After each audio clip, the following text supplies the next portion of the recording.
los ataques subliminales y al mismo tiempo abierto que caracteriza a la sociedad actual es el ataque a la institución del matrimonio. Alzando la voz con banderas de amor, inclusión y respeto, se ha conseguido legislar sobre temas como el acuerdo de vida en pareja y últimamente la adopción homoparental, la que aún está en proceso pero que lo más probable será aprobada.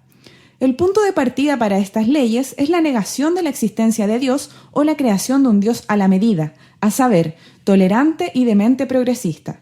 Estas leyes, sumadas a la incapacidad moderna de construir matrimonios estables y permanentes en el tiempo, nos lleva a la necesidad de preguntarnos, ¿cuál es la causa por la que no hemos podido hacer del matrimonio una experiencia satisfactoria y productiva a la sociedad? Dios, quien es el creador del matrimonio, nos dejó las claves para que seamos exitosos. Sin embargo, la sociedad moderna escoge vivir al margen de Dios con los lamentables resultados que hoy tenemos. Presentamos a los panelistas como siempre, a Pastor Carlos Flores y Andrés Bodini, anciano de la Iglesia. ¿Cómo están? Muy bien, un saludo Martita, un placer que nos acompañe en esta transmisión el día de hoy. Muchas gracias. Sí, muchas gracias por acompañarnos y también un saludo a todas las personas que nos escuchan semana a semana. Y un saludo también para Jonathan Lagos. ¿Quién es Jonathan? Quien seguramente nos va a estar escuchando. Inmediatamente olvidado, dices tú, Carlito. No, ¿cómo es posible? Bueno, para darle continuidad entonces a este tema de la familia, ¿cierto? Y los deberes del esposo que ya pretendemos en esta ocasión darle final, ¿cierto? Finalización. ¿Podrían hacernos un resumen de lo que se ha estado hablando en los programas anteriores? Por supuesto. Una de las primeras cosas que vimos nosotros tiene que ver con que efectivamente en la Biblia habla extensamente a través de una gran cantidad de versículos cuáles son los deberes y privilegios, digamos, de todas las personas que forman parte de la familia. En primer lugar, vimos el caso de la familia del matrimonio, ¿cierto? Con una serie más o menos de 3 a 4 programas que hicimos. Y ahora ya estamos en la tercera parte de los deberes del esposo. En los programas anteriores de los deberes del esposo vimos que principalmente tres funciones hasta el momento. La primera fue el líder en el hogar. Esa es la función que debe tener el marido, según Efesios 5, 22 al 24. También vimos en Mateo 20, versículos 25 al 26, y quedó muy claro, y esto era muy importante, ¿cierto?, que la familia necesita un líder, un liderazgo. Y la Biblia dice de que ese rol recae sobre el varón, ¿ya? Hay una concepción a veces machista respecto a esto que estamos conversando. Sin embargo, al ver los versículos nos damos cuenta de qué es lo que significa ser líder. Y como siempre, como cristianos, nuestro ejemplo es Cristo, y Él mismo nos enseña a través de lo que aparece en algunos versículos del Nuevo Testamento cómo debe ser un verdadero líder. No debemos enseñorearnos de nuestras familias, de nuestras esposas, de nuestros hijos, sino que todo lo contrario, debemos tener un rol ejemplificador. Debemos ser el primero en estar dispuestos a sacrificarnos, en ser un buen ejemplo. A eso se refiere. Sí, bueno, el tema del liderazgo abarca, por supuesto, también aspectos relacionados con el trato a nuestras esposas, tal como decía Andrés. Este concepto mal entendido, sin Dios, es lo que ha producido el machismo y, por supuesto, los abusos que hemos visto que en algunos casos y en muchos casos también, para desgracia, se cometen de esposos hacia sus esposas. Sin embargo, nunca ha sido así el modelo de Dios, y eso es muy importante recalcarlo, porque este liderazgo, tal como decía Andrés, está fundado en el amor. Y un amor que, por supuesto, es mucho más allá del amor romántico, que es parte, por supuesto, de la relación, pero por sobre todas las cosas, el amor a la esposa tiene el paralelo, o el mismo apóstol Pablo enseña en el paralelo a lo que es el amor de Cristo por la iglesia, entendiendo que Cristo amó de tal manera, dice Efesios 5, 25 al 30, maridos, amad a vuestras mujeres así como Cristo amó a la iglesia y se entregó a sí mismo por ella, para santificarla, habiéndola purificado en el lavamiento del agua por la palabra, a fin de presentársela a sí mismo una iglesia gloriosa, que no tuviese mancha ni arruga, ni cosas semejantes, sino que fuese santa y sin mancha. Así también, los maridos deben amar a sus mujeres como a sus mismos cuerpos. El que ama a su mujer, a sí mismo se ama, porque nadie aborreció jamás su carne, sino que la sustenta, la cuida, como también Cristo a la iglesia, porque somos miembros de su cuerpo, de su carne y de sus huesos. Colosenses 3:19 agrega: maridos, amad a vuestras mujeres y no seáis ásperos con ellas. Primera de Pedro 3:1 agrega: asimismo vosotras mujeres estad sujetas a vuestros maridos, para que también los que no creen a la palabra sean ganados sin palabra por la conducta de sus esposas. Y nos dice además en el versículo 7 que el marido debe cuidar y tratar a su esposa como un vaso frágil, como a coheredera de la gracia de la vida. Por lo tanto, vemos claramente que este liderazgo se ejerce de una manera sacrificial. El paralelo y el punto de comparación es Cristo y la iglesia. Ese es el estándar, y la expresión así deben amar los maridos a sus esposas es una afirmación muy fuerte en el idioma original, lo que implica que el modelo no es algo figurativo, sino que es algo que debe ser aplicado con la misma intensidad. Así como Cristo amó a la iglesia, así también los esposos deben amar a sus esposas. Esto es hermoso desde el punto de vista de lo que es la relación matrimonial, porque ciertamente cuando nosotros aprendemos a amar de esta manera a nuestras esposas, como esposo lo digo, ciertamente toda la relación se ve empapada de un clima totalmente distinto, donde efectivamente no hay una lucha de poder, sino que hay verdaderamente una sujeción amorosa y un amor que sujeta también de forma amorosa. Así es. Esa sería la segunda función, amar a su esposa, ¿cierto? Uh-huh. Y la tercera que estuvimos viendo en el programa pasado fue proveer al hogar. Salmo 128, 1 al 2 dice: bienaventurado todo aquel que teme a Jehová, que anda en sus caminos. Cuando comieres el trabajo de tus manos, bienaventurado serás y te irá bien. Eso es en el Antiguo Testamento. En el Nuevo Testamento tenemos 1 de Timoteo 5:8 que dice: porque si alguno no provee para los suyos y mayormente para los de su casa, ha negado la fe y es peor que un incrédulo. Entonces, esta función de proveer al hogar tiene que ver con el sustento económico, en primer lugar, en lo que estamos viendo, la primera aplicación, donde los maridos deben necesariamente dedicarse a generar un sustento económico para su esposa en primer lugar, y si tienen hijos también para mantener a sus hijos. También vimos que en Génesis 2:15 dice que tomó pues Jehová Dios al hombre y lo puso en el huerto del Edén para que lo labrara y lo guardase. Y esto tiene que ver con que a veces se interpreta que el trabajo es como una maldición, y ahí aclaramos que no, que jamás lo fue. Esa es la intención de Dios. Era el ser humano desde un principio tenía que trabajar. Lo que ocurrió después de la maldición en el libro de Génesis capítulo 3 en adelante es que van a ser las cosas más difíciles. El trabajo va a ser más esforzado, ¿cierto? Con el sudor de tu frente, dice. En general las condiciones laborales van a ser distintas, difíciles, claro, complicadas. Pero el trabajo en sí no es una maldición, es un regalo también de Dios, es una orden también de Dios, y particularmente aquellos que ya están casados, con o sin hijos, tienen que ejercer un trabajo para sustentar a sus propias familias. A tal punto que lo que leímos en 1 de Timoteo 5:8, dice el apóstol Pablo que aquellos que no proveen para los de su casa han negado la fe y son peores que un incrédulo. Sí, son palabras duras, y hicimos la salvedad también que el día de hoy, o en el tipo de cultura y sociedad que vivimos nosotros, normalmente vamos a encontrar que el esposo y la esposa trabajan y generan recursos.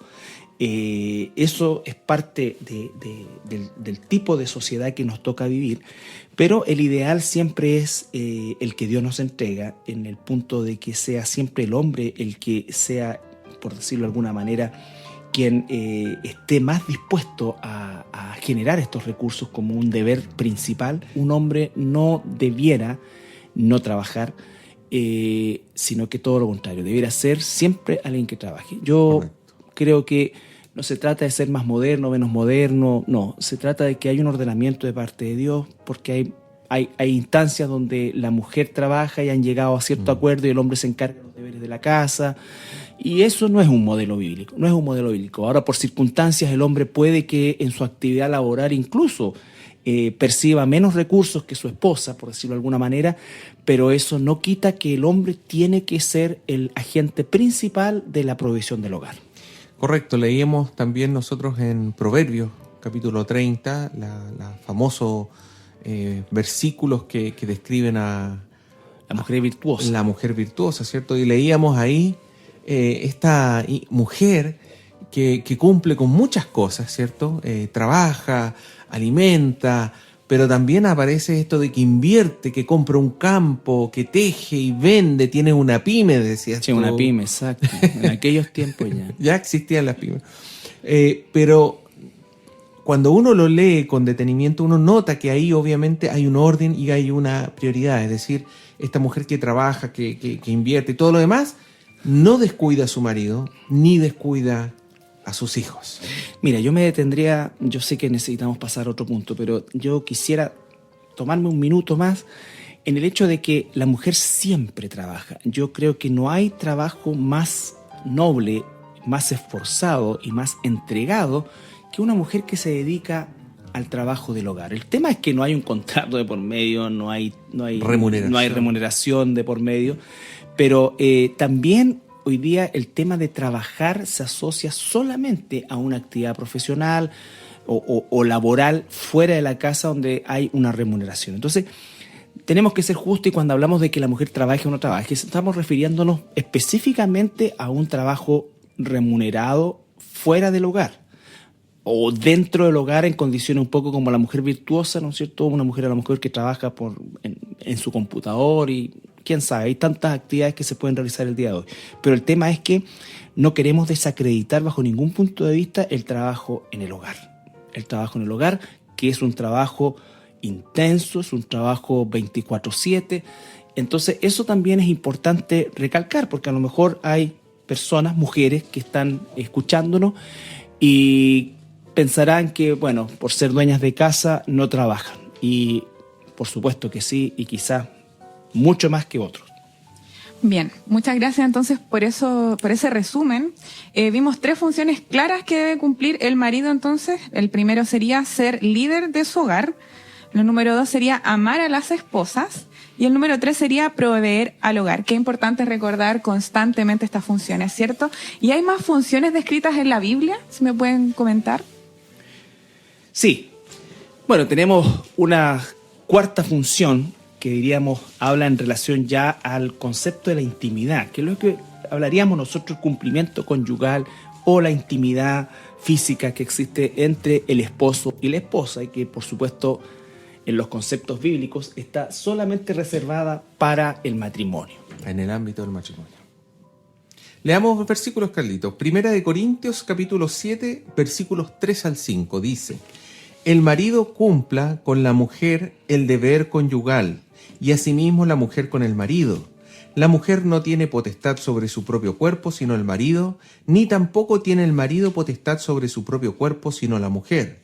No os neguéis el uno al otro, a no ser por algún tiempo de mutuo consentimiento, para ocuparos sosegadamente en la oración, y volved a juntaros en uno, para que no os tiente Satanás a causa de vuestra incontinencia. Primera Tesalonicenses 4, 2 al 5 agrega: porque ya sabéis qué instrucciones os dimos por el Señor Jesús. Pues la voluntad de Dios es vuestra santificación, que os apartéis de fornicación, que cada uno de vosotros sepa tener su propia esposa en santidad y honor, no en pasión de concupiscencia como los gentiles que no conocen a Dios. Hebreos capítulo 13, versículo 4 dice: honroso sea en todos el matrimonio, y el lecho sin mancilla, pero a los fornicarios y a los adúlteros los juzgará Dios. Bien, parecen versículos bastante explícitos, pero ¿nos podrían explicar si tienen que ver específicamente con la relación sexual entre el esposo y la esposa? Bueno, por supuesto que habla de la relación de intimidad, pero como lo dijimos en algunos programas anteriores, el ideal de Dios es que la intimidad física sea el resultado o venga como consecuencia de una intimidad espiritual, una intimidad emocional y que pueda eso traducirse en una plena intimidad física. La relación sexual no debe ser un tabú en el matrimonio, todo lo contrario. Dios estableció el acto sexual en el marco del matrimonio, y esto es importante porque quizás nosotros que vivimos en una cultura romana, católica romana, por mucho tiempo se habló de que la relación sexual cumplía solamente un proceso, un programa reproductivo. Un fin reproductivo. Un fin reproductivo. Claro. Y no es así. O sea, Dios estableció la relación matrimonial, la intimidad sexual en el matrimonio, como algo honroso y de pleno goce de ambos cónyuges. ¿Ya? Sí, en el 1 Corintios, capítulo 7, 3 al 5, que leyó Carlito, ¿cierto? Es importante destacar ahí lo que dice, fíjate, algo tan fuerte. Versículo 4 dice: la mujer no tiene potestad sobre su propio cuerpo sino el marido, ni tampoco tiene el marido potestad sobre su cuerpo sino la mujer. Ahí vemos todo el tema del machismo. No va acá, bíblicamente no va. Lo que está diciendo es que el cuerpo del varón le pertenece a la mujer y el del cuerpo de la mujer le pertenece al varón. Es decir, ambos son dueños en forma mutua de sus cuerpos, por así decirlo. Uh-huh. ¿Ah? Entonces ahí no está el tema del machismo, de que... Bueno, por lo mismo recordamos el pasaje, la parte final de Efesios 5 que estuvimos revisando, donde dice que el que ama, o sea, nadie perjudica su propio cuerpo, y en ese sentido nunca quisiéramos perjudicar el cuerpo de nuestra esposa y viceversa. Entonces tiene que ver todo con la maravillosa intimidad que Dios creó para el matrimonio. Cualquier otra relación sexual fuera del matrimonio es considerada un pecado, por supuesto, pero es algo que es sumamente grave a los ojos de Dios, y por supuesto que a pesar de toda la supuesta modernidad en la que nosotros estamos viviendo, sigue siendo algo que destruye una relación matrimonial, quiebra no solamente los principios de lealtad, sino que también incorpora a la relación matrimonial un elemento casi, diríamos nosotros, irreversible, aun cuando nosotros siempre vamos a abrogar por la reconciliación, por supuesto, para que el matrimonio se restablezca, pero siempre en consejería, cuando han ocurrido estos casos, lleva muchas veces años para que esto pueda restaurarse completamente, y es un trabajo muy difícil. Es decir, probablemente el acto propiamente tal dure algún momento, pero las consecuencias de eso pueden ser para toda la vida. Bueno, y lo otro, Carlitos, tiene que ver con el tema de que el contexto histórico en el que se escriben estas cartas, la escribe el apóstol Pablo, la escribe a distintos lugares en Asia Menor, y en estos lugares se practicaba de manera común todo tipo de lo que aparece acá como perversiones, fornicaciones o perversiones, inmoralidad sexual, como es un término genérico. Genérico, ¿cierto? sí. Entonces, uno hoy en día quizá podría pensar de que esta tendencia de, oye, no, hagamos intercambio de pareja y vamos a esto otro y hacemos estas otras cosas como algo moderno, pero la verdad es que esto es algo absolutamente común en esa época. O sea, lo raro, lo extraño, lo anómalo es lo que se está... La monogamia. Claro, lo que se está aquí incentivando, el tema de sí, eso que dices tú es muy importante, que estos principios fueron escritos en un contexto peor que el que vivimos ahora. Sí. Esa es una realidad. Y son completamente revolucionarios para la época. La posición de la mujer en aquel entonces era realmente quizás la peor de toda la historia, con todo lo que puede haber habido durante ese tiempo y este tiempo. Ese tiempo era realmente una situación muy, muy, muy difícil para la mujer. Y entonces que, por ejemplo, Pablo enseñara de que hay que amar a la esposa de tal manera que uno pueda estar dispuesto a dar la vida, entonces ciertamente todo eso quebraba profundamente los esquemas en los cuales estas iglesias, sobre todo del Asia Menor, vivían, el entorno, como dices tú, el contexto cultural. Y lo que dice el 1 Corintios 7:4, que es la segunda parte, que dice, ni tampoco tiene el marido potestad sobre su propio cuerpo, sino la mujer. O sea, eso es algo revolucionario, que esté diciendo que el cuerpo del varón no es suyo, sino que le pertenece A su esposa. a su esposa. Eso en el contexto es algo pero totalmente loco, digamos, completamente distinto a lo que ocurría con todas estas religiones, donde normalmente habían una serie de rituales, religiones donde habían sacerdotisas, ¿cierto? Sí. Que tenían todo tipo de orgías y celebraciones y borracheras y tantas cosas, digamos, que hoy en día nos podrían sonar como a algo totalmente distorsionado hoy en día. O sea, hoy en día se considera como, oye, esa es una postura muy moderna, ¿eh? Pero en realidad es algo antiquísimo, y estaba totalmente... No nos olvidemos de Sodoma y Gomorra, varios siglos antes incluso de esto. Por lo tanto, la depravación humana, cuando al ser humano, sin Dios por supuesto, deja correr su perversa imaginación y la lleva a la práctica, se constituyen todo este tipo de actos que intentan, por supuesto, provocar la destrucción de lo que Dios estableció en el Génesis, de lo que estamos estudiando, el matrimonio. Primera de Tesalonicenses, que leímos capítulo 4, dice en el versículo 3, dice que la voluntad de Dios es nuestra santificación, que nos apartemos de fornicación. Esa es la palabra porneae, que engloba todas las inmoralidades sexuales. Y dice que cada uno de vosotros sepa tener su propia esposa en santidad y honor.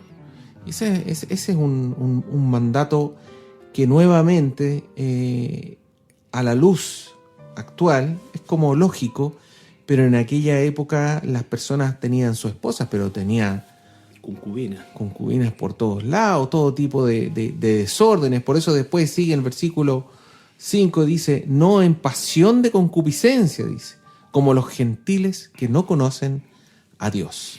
Era una norma, y cuando las culturas comienzan a bajar las normas morales, comienzan a entrar todas estas cosas que finalmente terminan destruyendo una cultura. Ahora, es valiente, es totalmente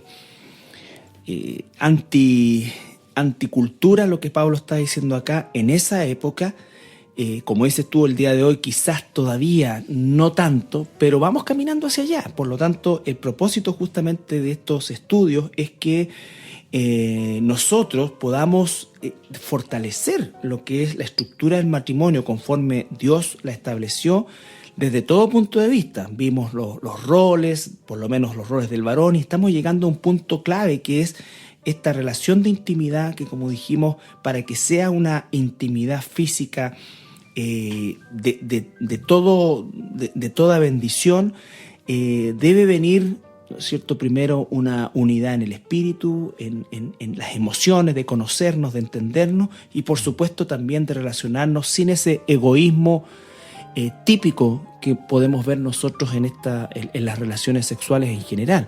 Lo que está diciendo es que el cuerpo del esposo está en función de la esposa, y el cuerpo de la esposa en función del esposo. Entonces no hay un egoísmo, hay una entrega. Hay una entrega absoluta. En Hebreos 13:4 dice, honroso sea en todo el matrimonio, en todos. Ese honroso es una palabra timios en griego, y quiere decir que sea valorado. Sí. Entonces ahí hay un tema de que con todo este desorden se le quita el valor al matrimonio, y después agrega, ¿cierto?, y el lecho sin mancilla. Andrés, ¿a qué se refiere la Biblia, bueno, en este caso Pablo, con mancilla?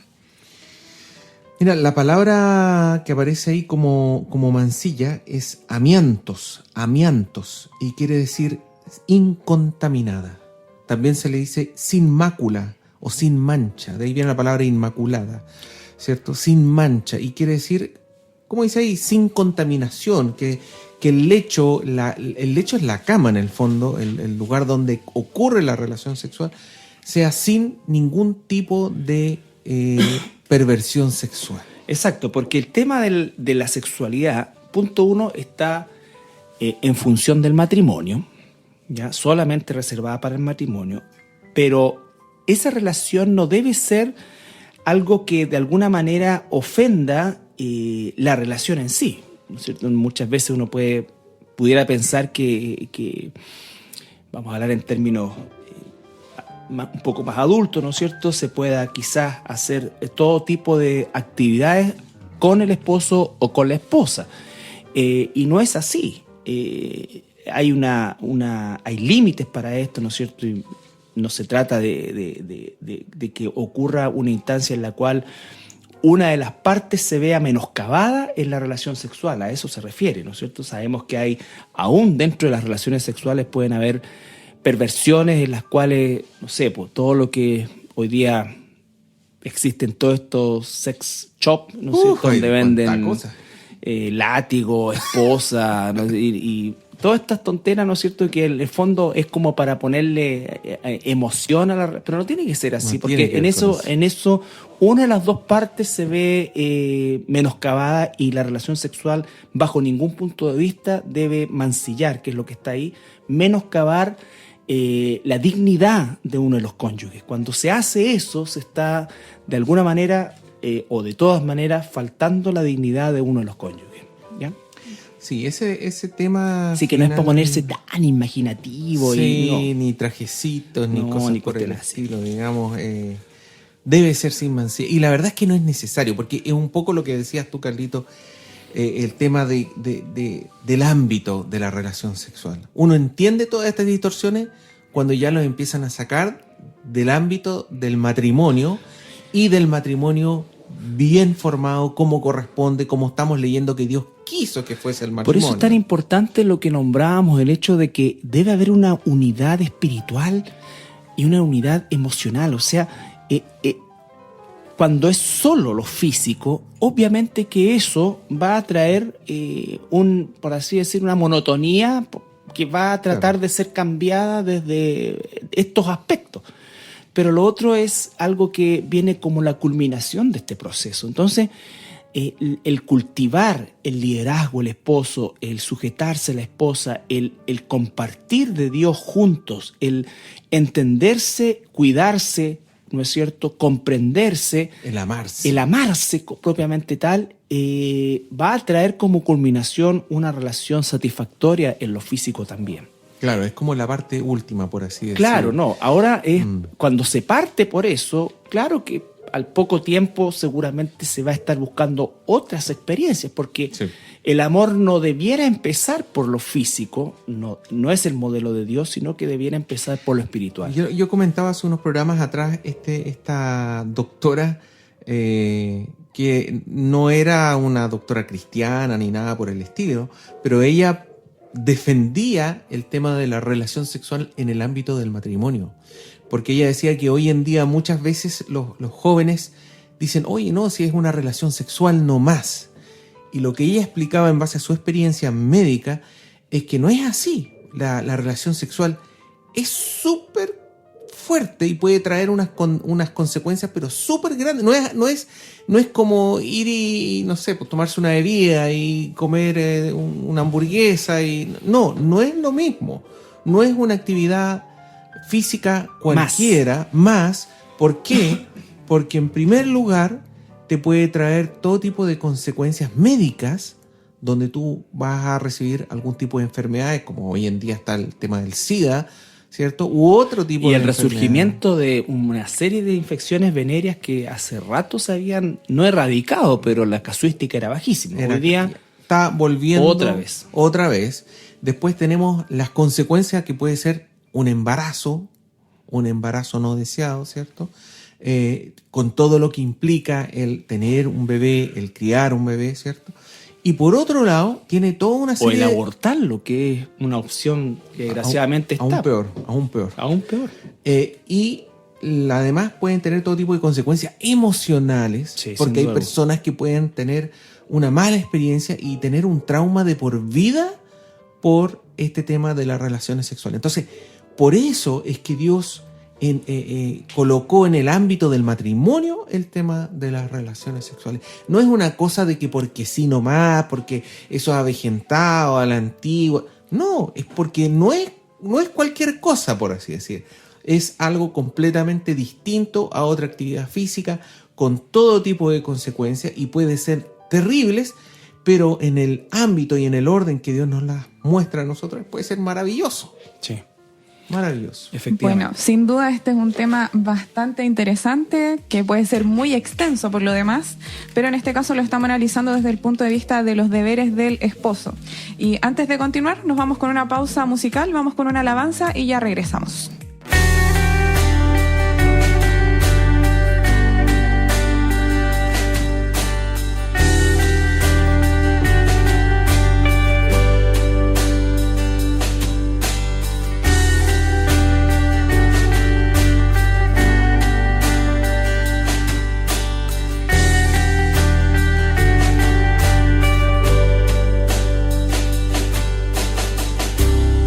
Soberano Rey, nadie es como tú, Jesús.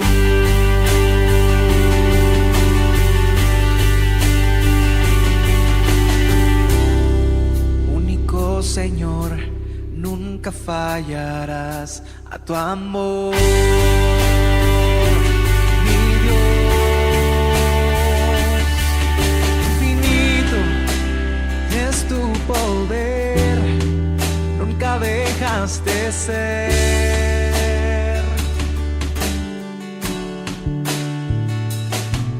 Tu palabra es la verdad, nunca variará. Y por siempre serás el mismo Señor, por siempre serás el mismo Señor. Tu poder y verdad nunca cambiarán, y por los siglos te alabarán.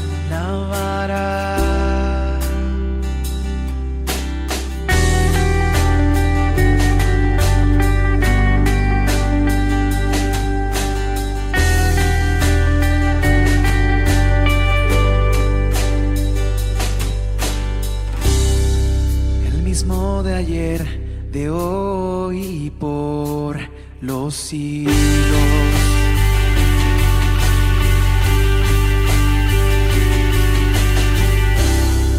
Insondable es tu fidelidad con tus hijos. Mi Dios, infinito es tu poder, nunca dejas de ser.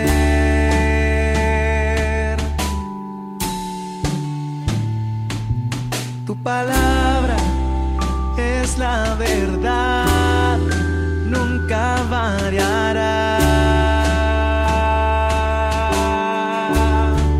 Y por siempre serás el mismo Señor, por siempre serás Señor.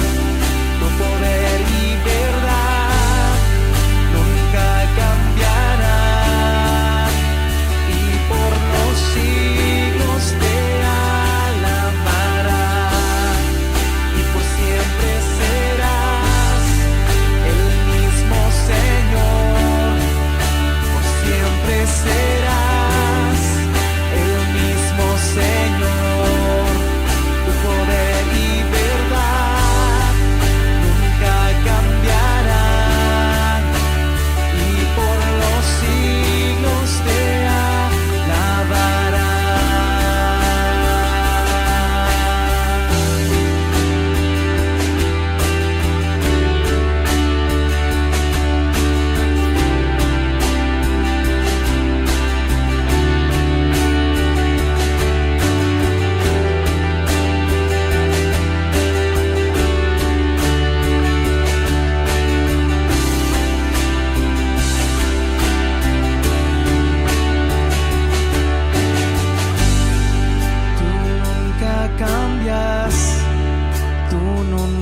Fallas, mi Dios eres tú, mi Dios eres tú. Tú cambias, tú nunca fallas. Mi Dios eres tú, mi Dios eres tú. Tú nunca cambias, tú nunca fallas. Mi Dios eres tú, mi Dios eres tú. Tú nunca cambias, tú nunca fallas. Mi Dios eres tú, mi Dios eres tú. Tú nunca cambias, tú nunca fallas. Mi Dios eres tú, mi Dios eres tú. Tú nunca cambias, tú nunca fallas. Mi Dios eres tú.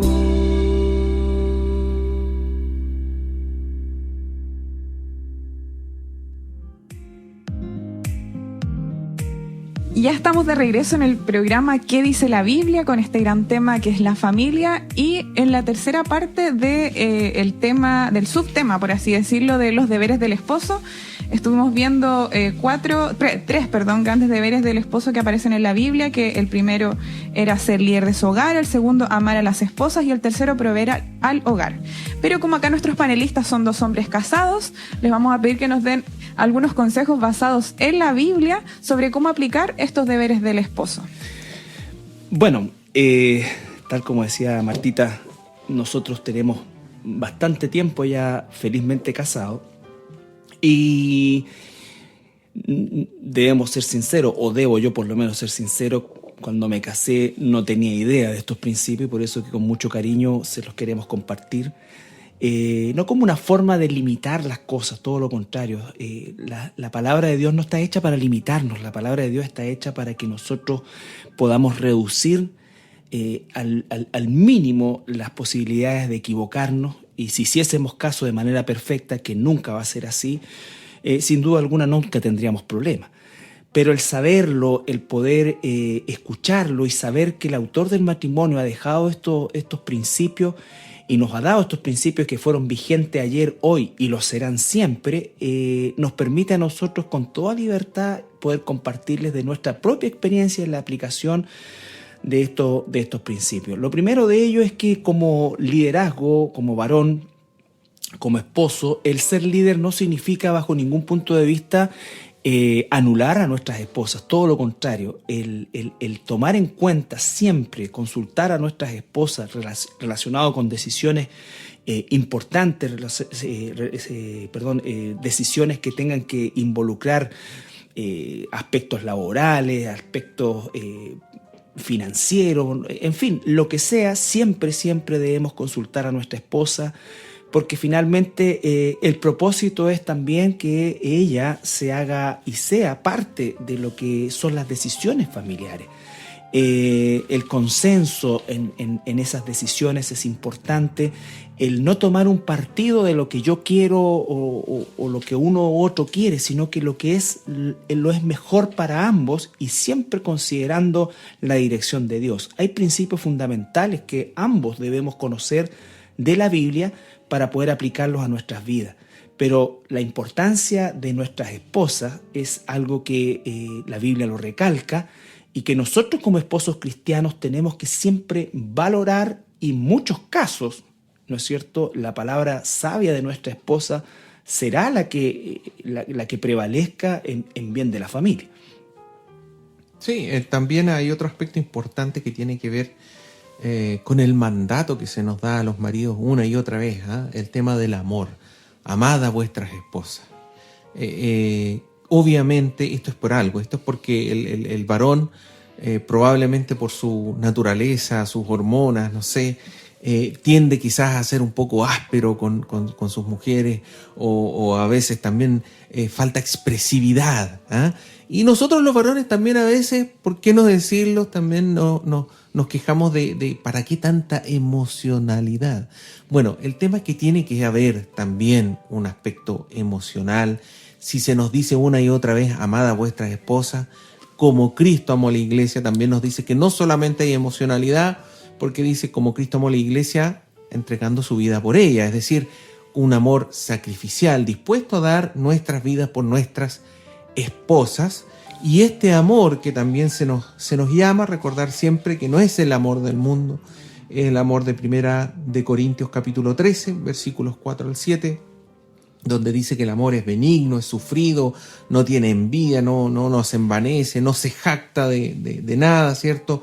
No hace nada indebido, no busca lo suyo, sino que busca en este caso, lo de su esposa, no guarda rencores. Entonces, tantas cosas que aparecen en 1 Corintios capítulo 13, que nos dice una y otra vez la palabra, es por algo. Eso es algo que nosotros tenemos que sí o sí poner en práctica. Parte de lo que tú estás diciendo, una expresión de amor, por lo menos que yo he aprendido a lo largo del tiempo, porque en verdad uno pertenece a otra generación donde estas cosas eran quizás de otra manera y un poco más primitivas o rústicas, por decirlo de alguna forma. Pero cuando dice, vosotros maridos, igualmente vivid con ella sabiamente, en 1 Pedro 3:7.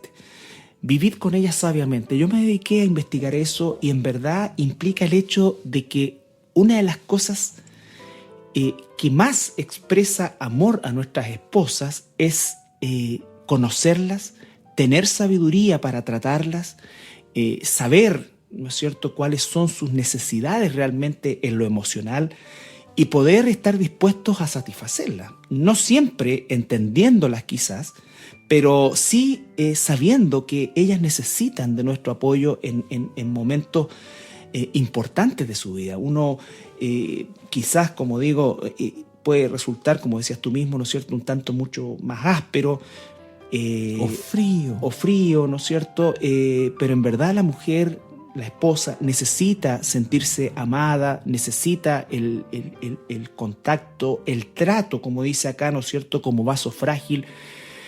Vale decir la caballerosidad, el respeto, el cuidado, todas esas cosas, por más que se trate de hoy día de anular y hacer esto que es tan horrible, que el hombre y la mujer son iguales, no es así. La mujer necesita respeto, necesita ser tratada con fragilidad, y yo sé fehacientemente que pese a todo, la mujer quiere ser tratada así porque fue diseñada por Dios así. Entonces nosotros, sobre todo los matrimonios jóvenes, deben aprender esto. La juventud a veces trae ímpetu, ¿no es cierto? Y a veces uno quisiera haber tenido la experiencia que tiene hoy cuando se casó a los 21, 22 años. Pero bueno, en el tiempo nos vamos haciendo, y si podemos nosotros aportar con nuestra experiencia y sobre todo con lo que la Escritura dice a los maridos, ya que estamos en el rol del marido, a los maridos jóvenes, es: aprenda a cuidar a su esposa. Su esposa tiene necesidades distintas. Su esposa necesita que usted le cuide, le sea realmente una fortaleza en su vida, se sienta cuidada, apoyada y comprendida. Bueno, de esta manera ya vamos concluyendo entonces con este tema de los deberes del esposo en la familia. Y como conclusión, para ya ir cerrando, les voy a leer un versículo que está en el libro de Efesios 5:33. Por lo demás, cada uno de vosotros ame también a su mujer como a sí mismo, y la mujer respete a su marido. Muchas bendiciones. Que Dios les bendiga. Bendiciones.